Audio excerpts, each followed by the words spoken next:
Cześć, jestem Maniek, jestem psem ze schroniska i siedzę sobie na jachcie Whitecat. W tym odcinku opowiem Wam o początkach remontu.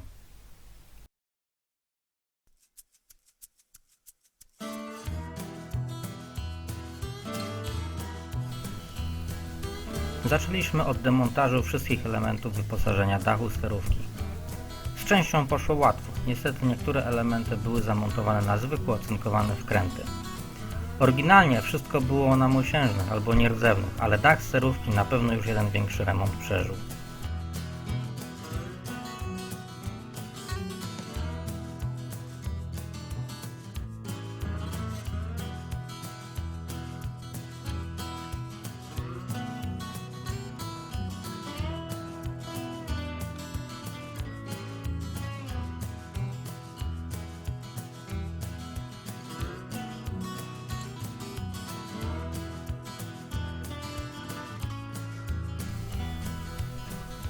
Wszystkie elementy drewniane miały wkręty montażowe zaokołowane. Najpierw zaokrąglonym dłutem po nacinanie obwodu kołka, tak żeby w trakcie usuwania jak najmniej właściwego drewna uszkodzić. Następnie wąskim dłutem usuwanie kołka po kawałku. Tu całe szczęście wkręt był dość płytko.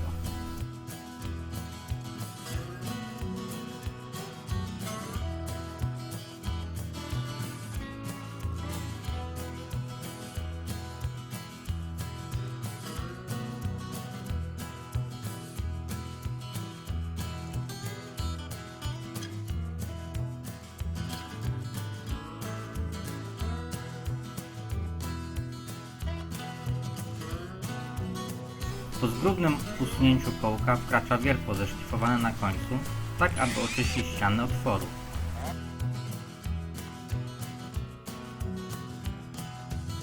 Na koniec ładnie wykręcamy. Może się tak zdarzyć, że nacięcie na śrubokręt będzie całe zaklejone żywicą, klejem czy drewnem. Wtedy należy wziąć bardzo cienkie wiertełko, 1 do 1,5 mm i nim poborować. Po takim czyszczeniu śrubokręt nie będzie się ześlizgiwał i nie uszkodzi wkręta. Trochę trudniej jest, jak wkręt jest głęboko i kołek sięga głęboko. Trzeba już odwiercić część kołka. Niestety tu i tak się nie udało wykręcić, ale to wina zardzewiałego, napuchniętego w drewnie wkręta.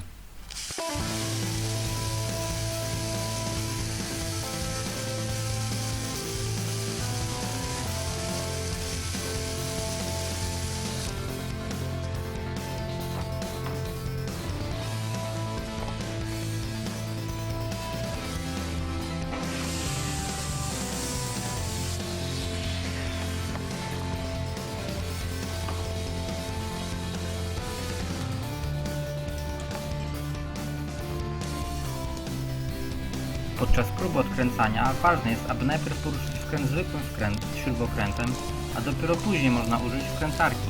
Jest to bezpieczniejsze dla wkręta.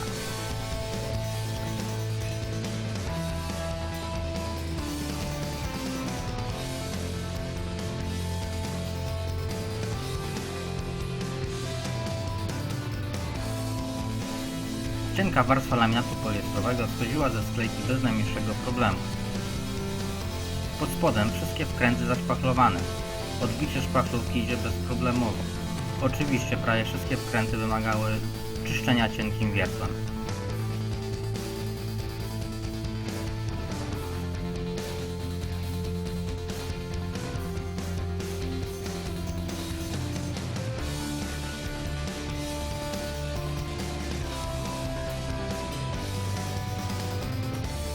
Część 40-kilkuletnich mosiężnych wkrętów nie wytrzymywała próby odkręcania i pękała. Wtedy najprościej było wydłutować dookoła dziurę i przy pomocy żaby albo morsa można było odkręcić winowajcą. Ładnie widać szkody na sklejce, które spowodowała woda. Część sklejki była cały czas mokra. Woda, która dostała się pod laminat, została tam uwięziona. Po usunięciu laminatu i wkrętów sklejkę nacinaliśmy piłą tarczową, ale nie zagłębiając się w pełni w materiał, tylko tak, aby został jakiś 1 mm. Trochę trudniej szło odbijanie, ale dzięki temu nie uszkodziliśmy niczego, co jest pod sklejką. Poszły w ruch dłuta i młotki. Stary kaskamit jeszcze całkiem nieźle trzymał, ale tylko w kilku miejscach odszedł tak, że uszkodził elementy konstrukcyjne pod spodem. raczej puszczał klej albo rozwarstwiała się sklejka.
Niestety każdy sprzęt w trakcie remontu jest narażony na wypadki i uszkodzenia.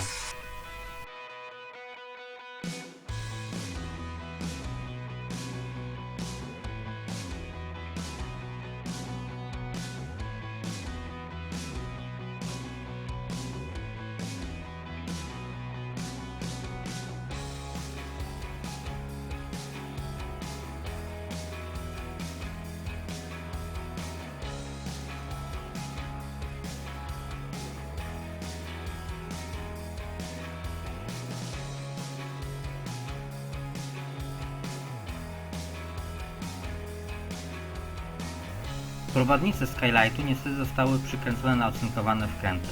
Kompletnie nie do odkręcenia, ale materiał tekowy bardzo dobry, takiej jakości teku już nie dostanie, więc pomimo tego, że my już go nie użyjemy, chcieliśmy zdemontować wszystko bez uszkodzeń. Wymagało to przecinania się przez sklejkę i wkręty pomiędzy pokładnikami a prowadnicą. Udało się tego dokonać bez większych strat i jak dobrze pójdzie za rok, dwa, będziecie mogli ten look oglądać na pięknym motorowcu oldtimerze Alfred.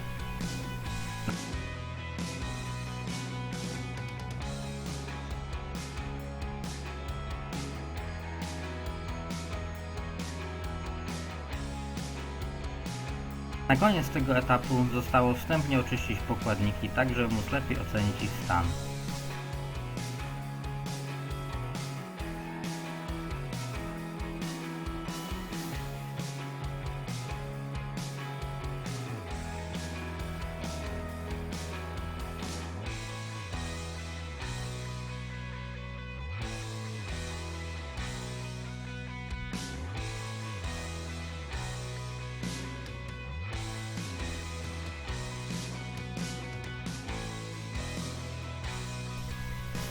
Kilka fotek świetnie prezentujących stan niektórych warstw.